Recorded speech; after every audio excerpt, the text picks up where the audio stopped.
Bramé aborder la question de l'honorable Ayib Daffé. Je vais compléter ma réponse à l'honorable député de M. Abdou Karim Sall. Toujours dans le registre des contre-vérités.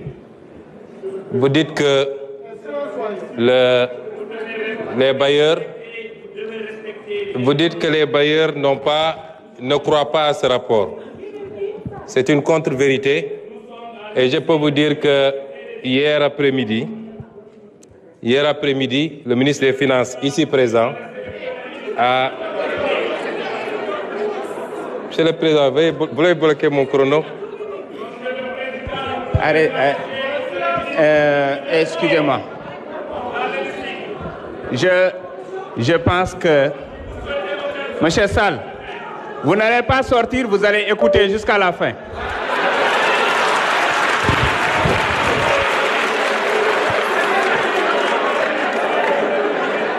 Vous savez, monsieur Sall, à travers vous, c'est toute votre famille politique qui passe tout son temps dans les médias à désinformer que je veux répondre. Ils auraient dû être là. Moi, quand j'étais opposant, quand j'entrais, ils sortaient. Maintenant, je suis au pouvoir, j'entre, ils sortent. Ils auraient dû être là. Je veux dire que hier soir, monsieur le ministre de l'économie et le ministre des Finances et du Budget, ici présent, a tenu une réunion virtuelle avec les investisseurs institutionnels internationaux du Sénégal. Il y avait plus de 350 participants. Vous dites qu'ils ne croient pas au rapport. Il ne faut pas dire des choses qui peuvent être contredites facilement. Le FMI sera là, la Banque mondiale sera là la semaine prochaine. Et vous serez rattrapés facilement. Ça n'en vaut pas la peine. Donc, le rapport est crédible et crédibilisé par tout le monde. Et en premier, c'est les bailleurs, qui savent très bien ce qui s'est passé au Sénégal. Et une institution comme la Cour des comptes ne peut pas faire l'expertise d'un rapport d'audit, accéder à tous les éléments et aller raconter des contre-vérités. N'eût été votre mandat de député ou votre immunité, vous auriez pu être convoqué pour ça. Parce que c'est une attente contre les... Oui, si vous voulez, vous considérez ça comme une menace. Parce que vous devez être menacé. L'APR et tous ceux qui sont avec, vous devez être menacés. On vous a laissé trop de liberté. Je voudrais dire également que par rapport à la question de l'honorable député Ayib Daffé, je voudrais d'abord féliciter l'Inspection générale des finances pour le travail qui a été fait sous la supervision du ministre des Finances. Je rappelle que c'est une obligation communautaire et interne lorsqu'un nouveau régime arrive de faire ce travail. Je voudrais me réjouir également de la qualité du rapport de la Cour des comptes. Ça a été lent, mais ça vaut la peine. Je voudrais ici m'incliner et rendre hommage à tous les patriotes de ce pays. Je voulais leur rendre hommage. Ils se sont battus pour qu'on en arrive à... Ce n'est pas gratuit. Je veux leur rendre un hommage et leur dire qu'ils doivent être fiers de ce qu'ils ont accompli. Patriotes yépp laa wax nag ñi ne woon ci réseau yi ñi ne woon ci mbedd mi ñi ne woon ñi doon génne seen poste li taxoon ñuy xeex amoon yaqin ni réew mi ci guuta lañ ko dugal loolu la ñu gis tey moo tax war nañu am fierté. C'est ça le patriotisme, c'est ça aimer son pays. Et c'est exactement le contraire de ce que vous êtes et ce que vous avez fait pendant ces 12 ans. Je voudrais rappeler que nous sommes toujours en harmonie avec nous-mêmes. Li xew bettuñu peut-être ampleur bi la ñu xalaatul woon 2018 en pré-campagne à Paris waxoon naa Sénégalais ni réew mi fi ñu toll ak ni ñuy endetté réew mi même 2024 bu ñu juumee ba jox Macky Sall beneen mandat même 2024 ki fiy toog boo moytul juróomi at yëpp fay bor la koy def 2018 laa ko waxoon fii Assemblée nationale ñaata yoon laa fi taxaw Amadou Ba ministre des finances Abdoulaye Daouda Diallo may leen tous vos chiffres sont faux wax leen Sénégalais yi dëgg ñaata yoon lañ ko wax fii tey lan moo feeñ kon lii bettuñu te dañoo def 2019 mars 2024 mais suñu remonté woon ba ci gannaaw ba mu gën a sori ñu gis ni yàgg na loolu nag lu tuuti la woon ci liñ doon alerter Sénégalais yi yéen bëgg ngeen ñu gaaw dépasser étape bi ñu suul ko bu ci kenn waxati déet dañ ci wax lan moo andi lii mooy état buy dund lu ëpp mën-mënam mooy état bu yàkkamti état boo xam ne obsession bi yépp mooy prochain mandat loolu laa bëgg sénégalais ñu dindi ko fi sama déclaration politique générale bi ma def fii dama leen annoncé woon 7 ruptures bokk na ci la seconde rupture celle du passage d'une logique d'urgence et de saupoudrage à court terme à une logique de vision et de planification à long terme réew kenn du ko tabax ci ñetti at kenn du ko tabax ci 1 an kenn du ko tabax ci 5 ans li am solo mooy jamono joo nekk rek acte yi ñuy posé est-ce que bokk mi ngi jëm ci direction bi tabax structurellement un pays ba dara dootu ko yëngal loolu nag la opposition bi bëgg a génne ci bopp sénégalais yi su ñuy wax ay dund bi dafa cher ak sax yéen a cheral dund bi yéen a cheral dund bi ñun cheraluñu ko de ñun li ñuy def buñ ko defee d'ici quelque at dinañu xam ndax dund gi cher na am léet mais le message qu'on veut lancer aux populations mooy laaj leen des résultats tout de suite ce que vous n'avez pas été capable de faire en 12 ans et vous dites aux populations en 10 mois réclamer des résultats réclamer une santé parfaite un secteur de la santé parfait un secteur de l'éducation parfait de l'enseignement supérieur parfait dund gi nañ ko wàññi léeg-léeg et c'est pourquoi je lance un appel aux populations yéen a ne woon jiit yu jub ngeen bëgg jiit yu bëgg réew mi jiit yu am gis-gis am nañ ko fi mu toll nii ba mu mat sëkk ndax luubal ak randal jeex na ci réew mi te loolu mooy le premier acte d'une gouvernance bu war a yóbbu réew fu baax réew mu la gën a sellal setal loolu moo la gën a mën a dem fu baax loolu jeex na ci réew mi ñaareel bi li ñu def ci 10 mois yi kenn mësu koo def personne ci wàllu delloo réew mi ci fondamentaux yi càmbar alalu réew mi réduire train de vie de l'État ci wàllu affirmer suñu souveraineté ci suñu koom-koom ci suñu ressources naturelles ci suñu sécurité suñu kaaraange kenn mësu koo def le bilan qu'on a fait en 10 mois aucun régime ne l'a fait en 10 mois on dit 10 mois zéro réalisation 10 mois en 10 mois le régime précédent lan la fi réalisé woon nañ ñu wax lan la fi réalisé woon nit ñi sax dañ leen doon tooñ naan inauguré affaire u Macky rek ngeen fi nekkee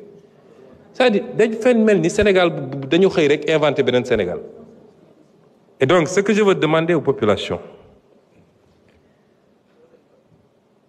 souveraineté moom sa bopp développement dafa laaj ay sacrifice yooyu ñun jiital nañ suñu bopp ñun ñi yor nguur gi ñu ciy woo nag bépp sénégalais ak bépp sénégalaise ñu xam ni situation bi nu mu munti jaxasoo c'est pas encore eggaguñu foo xam ne mën nañ ne bàyyi nañ lépp ak yàlla def na ci askan wi ak ci réew mi les ressources qu'il faut pour qu'on prenne notre destin en main moo tax développement bi gën a gàtt am na benn président bu ko doon wax muy ki nga xam ne moo defar dëkk bi ñuy wax Singapour ne ci une génération ou 2 générations réew jóge na ci sous-développement nekk ci réew yi ñu gën a envoyé une génération ou 2 générations waxuñu 1 an ou 2 ans de mais day fekk ci njëlbeen ba ñu bañ a rater les bons départs raté nañu une première alternance une deuxième on n'a pas le droit de rater une 3e alternance moo tax li ma njëkk a xaar ci population bi mooy ñu accepter ànd ak ñun ci sacrifice yi. wax nañ léegi mbirum subvention yi dafa cher. Il faut ñu ramener ko à des proportions acceptables lañ ci bëgg ñun mooy fin 2025 ñu ramener ko à 2% du PIB mais dañuy continuer dans ce cycle graduel mais tekkiwul ni néew ji doole dañ leen di seetaan duñ leen mës a seetaan. wax nañu ci li jëm ci wàllu bourse ndax ni ñu inversé cycle scolaire bi cycle universitaire bi tax na ba tey Sénégal mi ngi fay ci bourse 3 fois ou 4 fois plus que li nga xam ne tey Côte d'Ivoire bu ngi koy fay ci bourse te ñëpp xam nañu Côte d'Ivoire moo ñu ëpp koom-koom foofu. Loi de finances 2025 bi projeté nañu bloquer l'enveloppe à 80 milliards là où la Côte d'Ivoire est à 25 milliards de bourse enveloppe. li koy andi mooy ñu rationaliser léeg-léeg ñu attaqué ministre de l'enseignement supérieur dañ koy tooñ rek yu bëri. Pour ne pas dire presque c'est pas lui mais tey mën nga am étudiant bu inscrit tey au mois d'octobre ne fay leen ma sama 10 mois tout de suite parce que c'est l'année scolaire c'est l'année universitaire yooyu il faut ñu accepter ni réew mënul doxee ci noonu sans compter les disparités yi am ak yeneen parce que baykat yaa ngi fi sàmmkat yaa ngi fi ñeneen a ngi fi il faut ñu dégager des marges pour pouvoir toucher l'économie réelle. gis nga lii gars yi def ñun mën nañ ko def mënoon nañ ne 5 ans dafa gàtt ñu fàttali ko premier alternance 7 ans la ñu amoon deuxième 7 ans ñun 5 ans la ñu am seen premier mandat 7 ans la woon ñun 5 ans la ñu am mënoon nañ ne 5 ans dafa gàtt suñu bëggee Sénégalais renouveler nous confiance qu'est-ce qu'on va faire nañu nëbb chiffres yi comme ñoom nañu laam-laami affaire bi daa di fexe ba naxanteeg bay di jox ñu xaalis bu bëri ñu tabax ñetti autoroute juróomi immeuble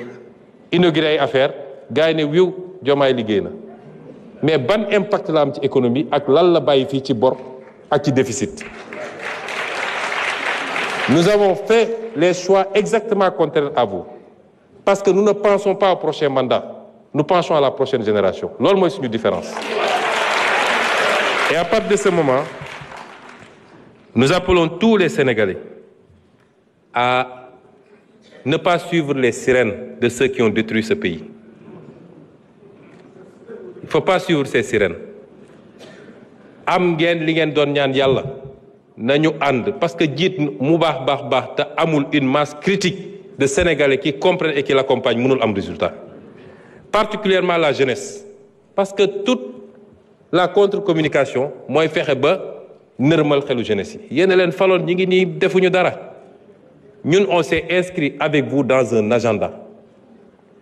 Est-ce que bi ñu toogee léegi les actes qu'on pose sont conformes ou pas jugez lañu par rapport à ça ndax suñu waxu démb wute naag suñu jëfu tey jugez-nous par rapport à ça